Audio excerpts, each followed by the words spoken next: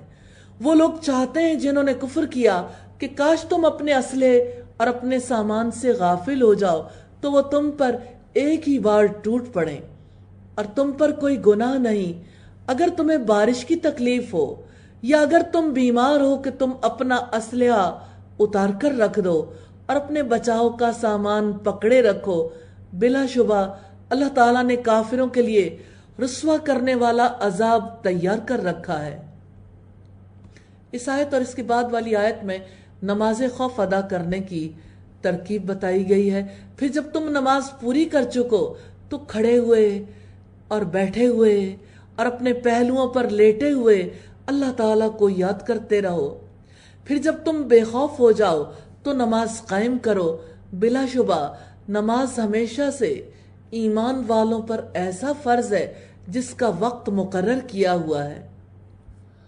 نماز کے حوالے سے خاص بات ہے اس آیت میں، ان الصلاۃ کانت علی المؤمنین کتابا موقوتا، نماز وقت کی پابندی کے ساتھ فرض کی گئی ہے، اس لیے نماز کو مقررہ وقت پر پڑھنا چاہیے۔ اوقات نماز کی حفاظت ضروری ہے۔ سیدنا ابو ذر فرماتے ہیں کہ رسول اللہ نے مجھ سے فرمایا، تم اس وقت کیا کرو گے جب تم پر ایسے حکمران ہوں گے جو نماز کو اس کے وقت سے دیر کر کے پڑھیں گے یا نماز کو اس کے وقت سے مٹا ڈالیں گے؟ میں نے عرض کیا، اس وقت میرے لیے کیا حکم ہوگا؟ آپ نے فرمایا، نماز کو اپنے وقت پر پڑھنا، لیکن اگر ان کے ساتھ بھی پا لو تو پڑھ لینا، کیونکہ وہ تمہارے لیے نفل ہو جائے گی۔ اور اس قوم کے تعاقب میں ہمت نہ ہارو، اگر تم تکلیف اٹھاتے ہو تو بلا شبہ وہ بھی تکلیف اٹھاتے ہیں جیسا کہ تم تکلیف اٹھاتے ہو، اور تم اللہ تعالیٰ سے وہ امید رکھتے ہو جو وہ امید نہیں رکھتے، اور اللہ تعالیٰ ہمیشہ سے سب کچھ جاننے والا، کمال حکمت والا ہے۔ اللہ تعالیٰ سے مومنوں کی امید کیا ہے؟ زندگی کی، رزق کی، شہادت کی، دنیا اور آخرت میں کامیابی کی امید۔ امید کتنی بڑی دولت ہے۔ امید کا دامن کبھی نہ چھوڑیے۔ امید ہے جہانوں کے بادشاہ سے، جس کے پاس قوت ہے، جو زور والا ہے، جو رحیم ہے، مہربان ہے، جو گناہوں کو معاف کر دیتا ہے، جو مومنوں کا حامی و ناصر ہے، اسی سے امید باندھیں۔ اللہ تعالی ہم سب کو توفیق عطا فرمائے۔ رکوع نمبر 13 ہے، اِنَّا أَنزَلْنَا إِلَيْكَ الْكِتَابَ بِالْحَقِّ لِتَحْكُمَ بَيْنَ النَّاسِ بِمَا أَرَاكَ اللَّهُ، یقیناً ہم نے آپ کی طرف یہ کتاب حق کے ساتھ نازل کی ہے تاکہ آپ لوگوں کے درمیان اس کے مطابق فیصلہ کریں جو اللہ تعالیٰ نے آپ کو دکھایا ہے، اور آپ خیانت کرنے والوں کی خاطر جھگڑنے والے نہ ہوں۔ خیانت کرنے والے وہ لوگ ہیں جو اپنے نفس سے بھی خیانت کرتے ہیں، چوری کرتے ہیں، نافرمانی کے کام کرتے ہیں اور دوسروں پر تہمت لگاتے ہیں۔ یہ دلیل ہے کہ کوئی شخص کسی چیز کے بارے میں جھگڑا نہیں کر سکتا جب تک کہ وہ اس کی حقیقت کو نہ جانتا ہو۔ اس میں رسول اللہ صلی اللہ علیہ وسلم کو ایک قسم کا عتاب بھی ہے کہ آپ کو خیانت کرنے والوں کی طرف سے کبھی دفاع نہیں کرنا چاہیے، اور اللہ تعالیٰ سے بخشش مانگو۔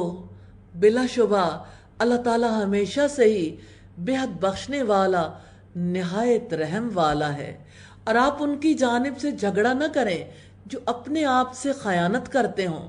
یقیناً اللہ تعالیٰ اس سے محبت نہیں کرتا جو ہمیشہ سے بہت خائن، سخت گناہگار ہو۔ جو لوگ نافرمانی سے خیانت کرتے ہیں ان کی خیانت کا وبال انہی پر ہے۔ ظاہری طور پر خطاب اللہ کے رسول سے ہے، لیکن اصل خطاب مسلمانوں سے ہے جو منافقوں کی حمایت کرتے تھے۔ وہ لوگوں سے چھپنا چاہتے ہیں لیکن اللہ تعالیٰ سے نہیں چھپنا چاہتے، حالانکہ وہ تو اس وقت بھی ان کے پاس ہوتا ہے جب وہ رات کو ان باتوں کا جن سے اللہ تعالیٰ راضی نہیں ہوتا مشورے کرتے ہیں، اور جو بھی وہ کرتے ہیں اللہ تعالیٰ ہمیشہ سے اس کا احاطہ کرنے والا ہے۔ اللہ تعالیٰ ان پر رقیب ہے، نگران ہے، محافظ ہے، اپنے علم سے ان کے بارے میں جانتا ہے، وہ سننے والا اپنے علم اور قدرت کی وجہ سے ان کے ساتھ ہے۔ ہاں تم ہی وہ لوگ ہو جنہوں نے ان کی خاطر دنیا کی زندگی میں جھگڑا کیا، تو قیامت کے دن ان کے بارے میں اللہ تعالیٰ کے سامنے کون جھگڑا کرے گا یا کون ان پر وکیل ہوگا؟ اگر مجرم دنیا میں بچ بھی گئے، کل قیامت کے دن انہیں نہیں بچا سکو گے۔ اللہ تعالیٰ سب پوشیدہ اور ظاہر کو جانتا ہے، اس دن مجرموں کی طرف سے کون وکالت کرے گا؟ اور جو شخص کوئی برائی کرے یا اپنی جان پر ظلم کرے پھر اللہ تعالیٰ سے بخشش کی درخواست کرے، وہ اللہ تعالیٰ کو بے حد بخشنے والا، نہایت رحم والا پائے گا۔ اپنی جان پر ظلم کرنے سے مراد گناہ کرنا ہے جن سے انسان اپنے آپ کو ہی نقصان پہنچاتا ہے، جیسے نماز کو ترک کرنا، شراب نوشی وغیرہ۔ اور جو کوئی گناہ کماتا ہے تو یقیناً وہ اسے اپنے ہی خلاف کماتا ہے، اور اللہ تعالیٰ ہمیشہ ہی سے سب کچھ جاننے والا، کمال حکمت والا ہے۔ اور جو خطا یا گناہ کمائے، خطا کا لفظ غیر ارادی گناہ پر بولا جاتا ہے، اور اس کے برعکس اسم وہ ہے جو ارادی طور پر کیا جائے، یعنی گناہ، پھر اس کی تہمت کسی بے گناہ پر لگائے تو یقیناً اس نے بڑے بہتان اور سری گناہ کا بوجھ اٹھا لیا۔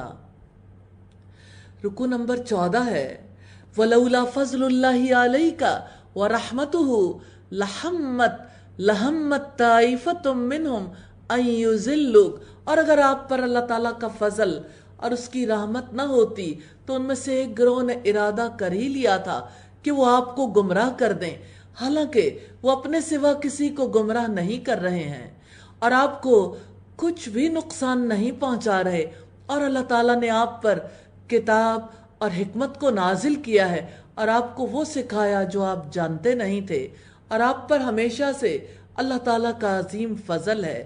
امام رازی نے لکھا ہے، یہ آیت دلیل ہے کہ علم سے بڑھ کر کوئی نعمت نہیں، کوئی شرف نہیں، کوئی منقبت نہیں ہے۔ لا خیر فی کثیر من نجواہم الا من امر بصدقۃ او معروف او اصلاح بین الناس، اور ان کی اکثر سرگوشیوں میں کوئی بھلائی نہیں ہے سوائے اس شخص کے جو کسی صدقے کا یا نیکی کا یا لوگوں کے درمیان صلح کروانے کا حکم دے، اور جو اللہ تعالیٰ کی رضا حاصل کرنے کے لیے یہ کام کرے تو جلد ہی ہم اسے اجر عظیم عطا کریں گے۔ بات ہے سرگوشیوں کی۔ سرگوشیاں خاص مقاصد کے لیے بھی کی جاتی ہیں اور عام حالات میں بھی۔ بچوں میں بھی سرگوشیوں کا سلسلہ ہوتا ہے، بڑوں میں بھی پایا جاتا ہے۔ سیدنا عبداللہ ابن مسعود سے روایت ہے، رسول اللہ نے فرمایا جب تم 3 آدمی ہو تو 2 آدمی اپنے ساتھی کو چھوڑ کر آپس میں سرگوشی نہ کیا کرو، کیونکہ اس سے اس کی دل آزاری ہوگی۔ یہ وہ تہذیب ہے جو اللہ تعالیٰ نے اپنے رسول کے توسط سے سکھائی ہے۔ ہاں، صدقے کے حکم کی بات ہو یا نیکی کے حکم کی بات ہو یا صلح کروانے کی بات ہو، اس میں سرگوشی ہو سکتی ہے۔ اور جو رسول کی مخالفت کرے اس کے بعد کہ اس پر ہدایت واضح ہو چکی اور اہل ایمان کے راستے کے علاوہ کسی اور کی پیروی کرے گا تو ہم اس کو ادھر ہی پھیر دیں گے جدھر وہ پھرے گا اور اسے جہنم میں داخل کریں گے، اور وہ بہت ہی بری لوٹنے کی جگہ ہے۔ رسول کی مخالفت سے مراد آپ صلی اللہ علیہ وسلم کے مقابلے پر آ جانا ہے۔ ایک طرف اگر اللہ تعالیٰ اور اس کے رسول ہوں اور دوسری طرف کوئی اور گروہ ہو تو رسول کے طریقے سے ہٹ کر دوسروں کا طریقہ اختیار کرنا دراصل رسول کی مخالفت ہے۔ ہمیں جائزہ لینا ہے کہ ہم کس طرح سے رسول اللہ کی مخالفت کرتے ہیں، جیسے بائیں ہاتھ سے کھانا، کھڑے ہو کر پینا، سادہ سی باتیں جن میں رسول اللہ سے اختلاف کیا جاتا ہے، سونے جاگنے کی سنتوں سے، کھاتے پیتے ہوئے اور باہر نکلتے ہوئے مجالس میں اپنے سے بزرگوں کے ساتھ طرز عمل رکھتے ہوئے، بچوں کے ساتھ معاملہ کرتے ہوئے، ہر جگہ دیکھنے کی ضرورت ہے۔ اللہ تعالیٰ ہمیں معاف کرے، ہمیں رسول اللہ کی سنتوں پر چلنا ہے انشاءاللہ۔ رکوع نمبر 15 ہے